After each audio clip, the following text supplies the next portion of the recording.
Okay. No, he has leap. My guy.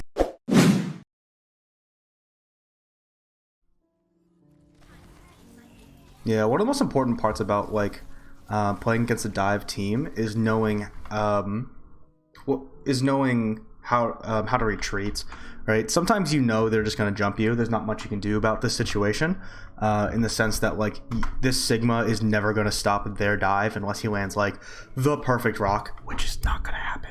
So what you need to be doing here is you need to be preparing for their engagement. You need to be preparing for them to make something happen. And the best way to do that here is just plan your retreats. Right here, you're trying to deny the dive. Now you need to be setting up for their to survive, and all you'd really do is just drop back this way. So all I would change right now is I would want all of you guys to be like right around here. This is something we talked about before, but against a monkey player, you want to be facing like sort of away from him, right? Because when he lands, there's like splash and knockback, and I've explained this several times. But if he lands here and you land here and you jump when he hits the ground, you'll actually be sent this way, right? So you actually use that momentum against him. So right here, it's a absolutely huge mistake for the Zen, Brig, and Sigma to be positioned here. The only one that really did it correct was the Soldier, and I don't know if he did that on purpose. Yeah, and see how like the Sigma stuff, like he kites a little bit to the right first? You'll see it right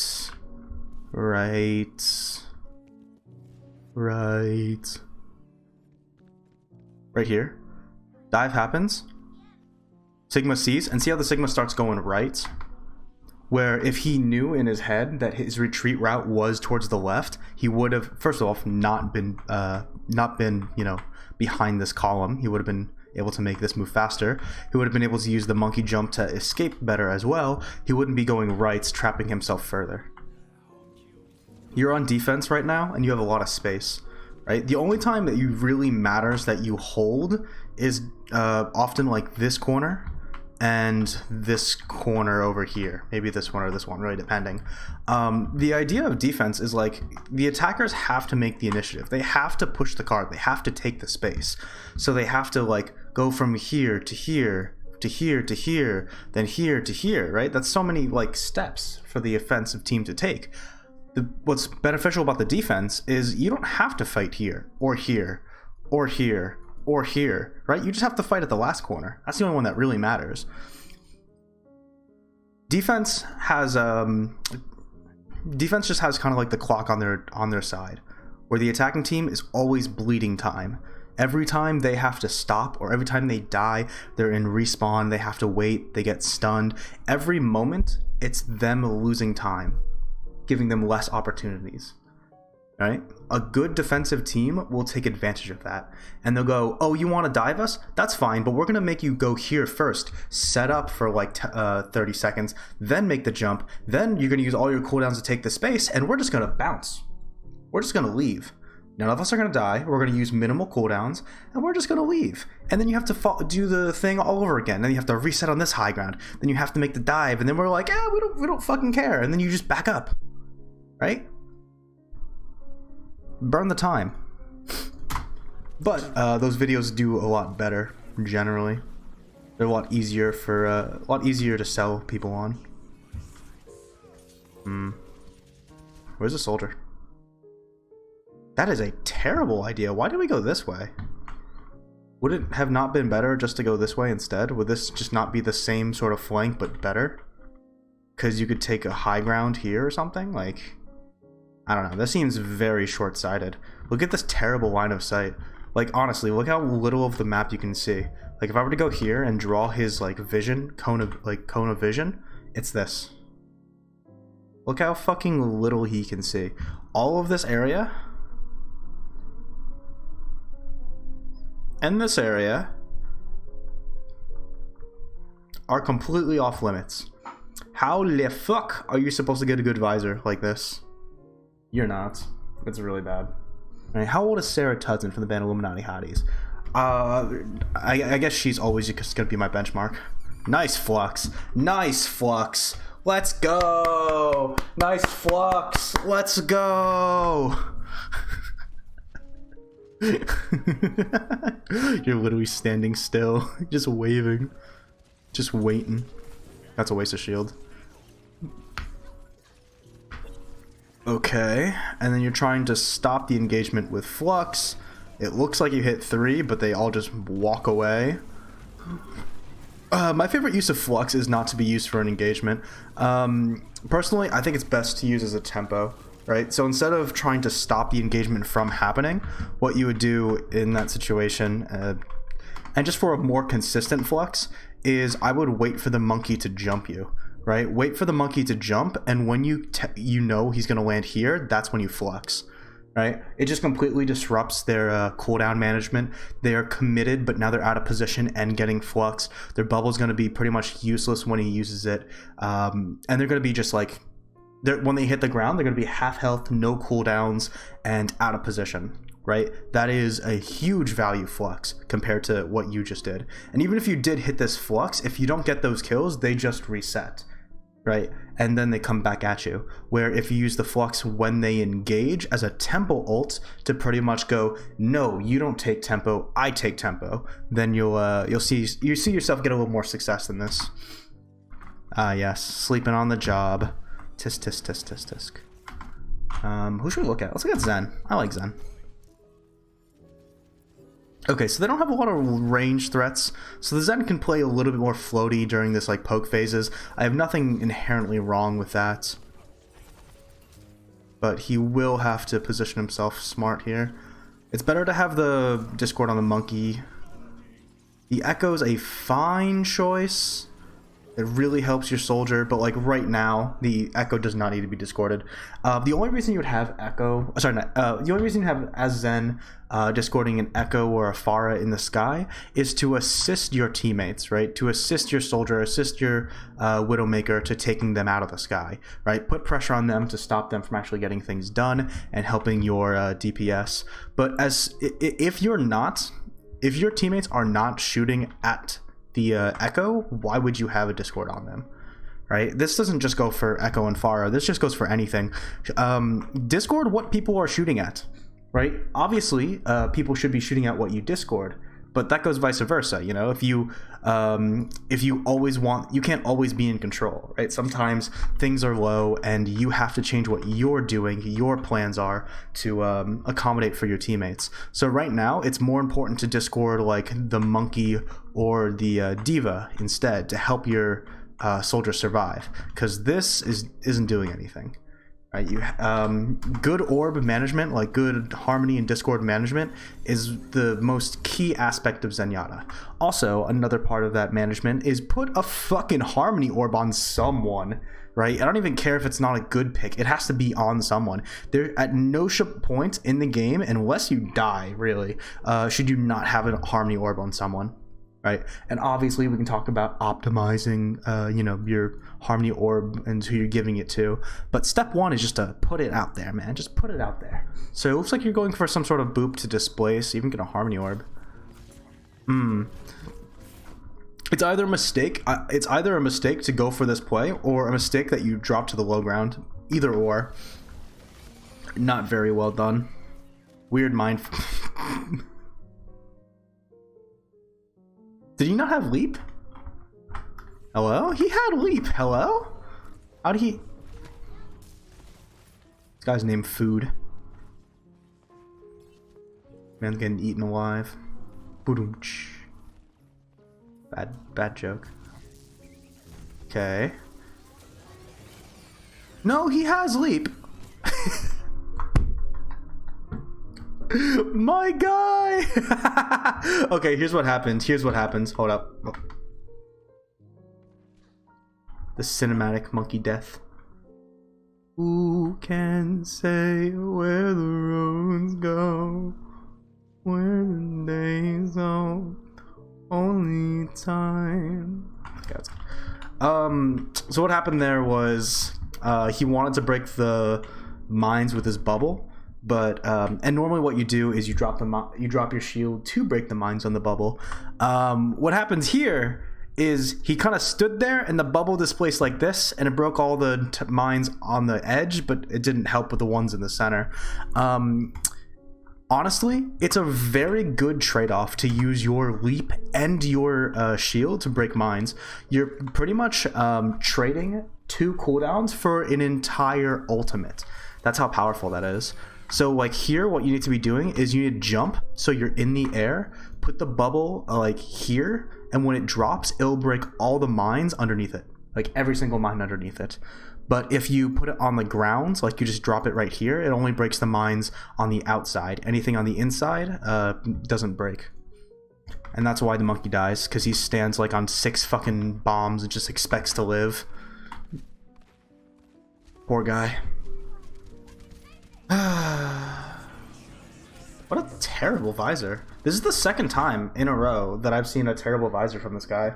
The reason this is a horrible, stupid, poopy, peepee, no good, bad visor is he just has no line of sights.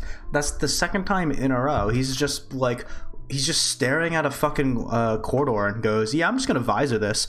Like, why? Do you really need your ultimate? Do you fucking need auto aim to hit this diva? Not really. You know, it would have been better if you could have used it like when they're walking across bridge or something, or, you know, in the mid fight after you see like a monkey use leap, you use that ability, so it forces, you know, more cooldowns or panic from the supports. Punishment, maybe you just separate the front line and the back line, which can be, you know, good on its own. This is the 2nd time, man. The 2nd time. Look at yeah, I'll do it again. I'll do it again. This is all you can see. This is your entire LOS for your ultimate. Your entire LOS of your ultimate is this big. Bro, my fucking penis is bigger than that. I'm Asian. Biggest things for Brig is expecting the dive to come, knowing where it's coming from, and timing your whip shot to fuck up their cooldowns. Like, if you can time a really nice whip shot on this monkey while he's like jumping, he just lands on the low ground and gets completely fucked over. Right, the rest of the team gets fucked over because the monkey didn't engage, and Genji can't go in. Diva's like, where the fuck do I go? Who do I protect? Monkey just kind of sits here pooping his pants not to get shot at from the high ground. You know, that's probably the best way to play as Brig, in my opinion, against a composition like this. Right now, you're not really doing anything. That's what we always try to do. I mean, you're not doing it right now, buddy. You're not doing it right now. There you go. There's the whip shot. Hold up. Play it again. Play it again. Boys, there it is. There it is. Let's fucking 0.25 that. Oh. Oh. Fucking beautiful, man. Chef's kiss. Fucking Gordon Ramsay approved. Okay, now I'm being mean again. Look, man, being... Oh my goodness. Hidden back to back fucking 100% accuracy on those whip shots. God damn, bro. Holy shit. Look at that precision right there. God, you can't get that anywhere else. Can't get that anywhere else. If you miss your next whip shot, I'm actually gonna be a little it's gonna be a little upset.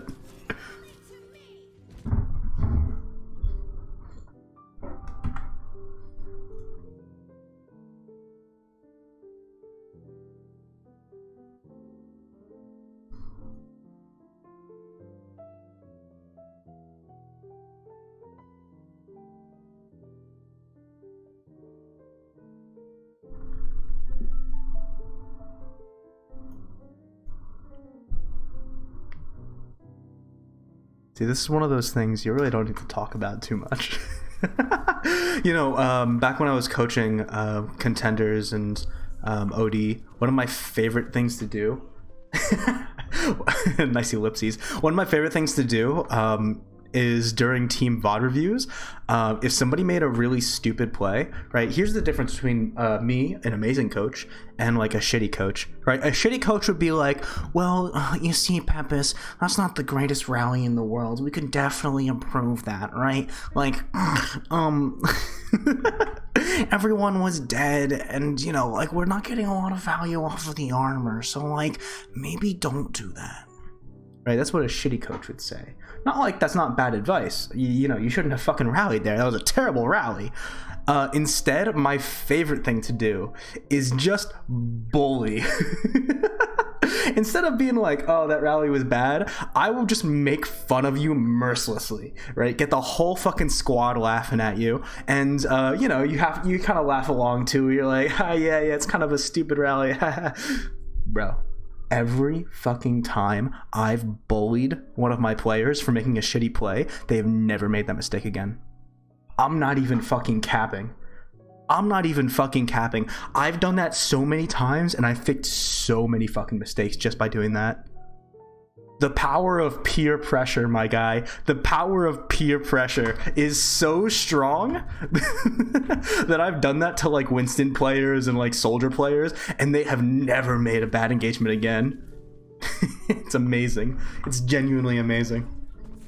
You know? You can you can question my methods, but you can't question the results. So yeah, this is gonna be rough. So once again, we have to be thinking, especially from the Sigma's perspective, but literally everyone, we have to be thinking, okay, what do we do if they engage on us? If they come around the corner, throw down a shield, hit a pole, and Bastion sets up, are we fucked? Currently, yes. Kinda. We need to be preparing for this better. Right? That sucks actually a mistake. Like, using your grasp in this situation is a mistake because you want to have it for in the future. Realistically, this is a pretty garbage fucking window, right? Look at the line of sight they have on your team, right? Look how little they can actually see of this window. Pretty much nothing. The mistake here from the Sigma is thinking, oh, I'm going to use grasps against this window in Bastion, which, you know, kind of makes sense. The problem here is you don't have to. You don't have to. When this window came out, you could have just LOS this way, and you could have forced them to push past, completely wasting this ability, completely wasting some of their shield and their time during their engagement. And if they push around and continue to push you, then you just use grasp, and then they have no cooldowns left. They have nothing left to hurt you. But to grasp so early, it just allows them to continue to like make a play. Right? Now your shield's getting low. Now you don't have a fucking shield. Your Sigma has no defensive abilities, and he's just fucking creeping against this wall, getting closer and closer to his fucking death. Right? They take one step around the corner and you're screwed. That's why the suck was such a bad idea.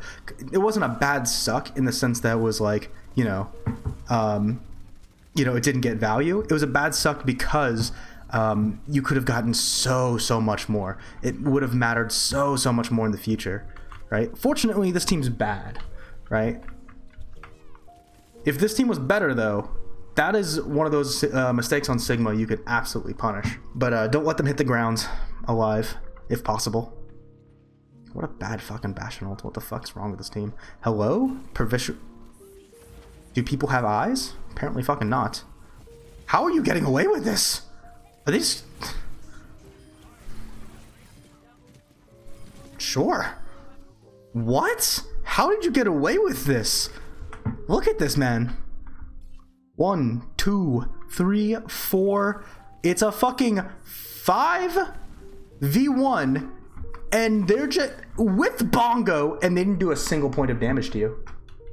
They straight up didn't hit you. Guys, look at the HP bar. Look at the bottom left. This entire time, and you're not even using cover that well. The fucking Sigma missed his explosive balls. They have Bongo. What the fucking bash is that? The bash is still shooting over there. The rock, dude. They didn't hit you one time. That's astounding. That is astounding. I literally saw this play and I was like, oh, you're fucked, man. You're gonna die. Look at this. Look at the same. Look at the same.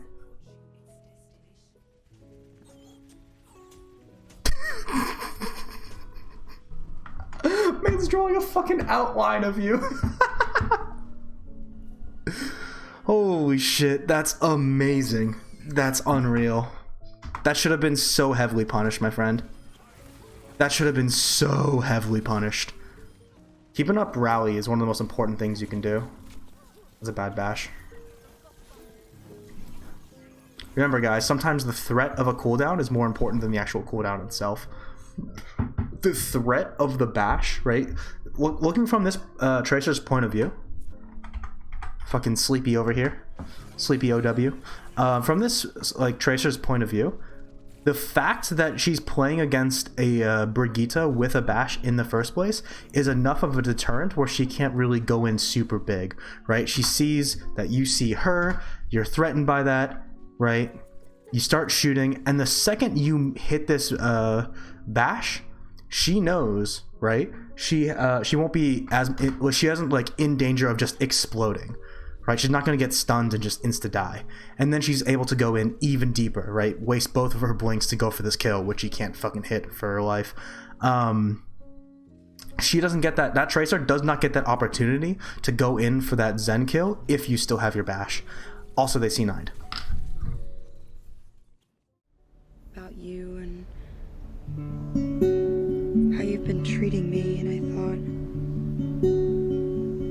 why do I love you? The house creaks as the sun hits my blind eyes. I can feel the cold outside, so tell me what you see.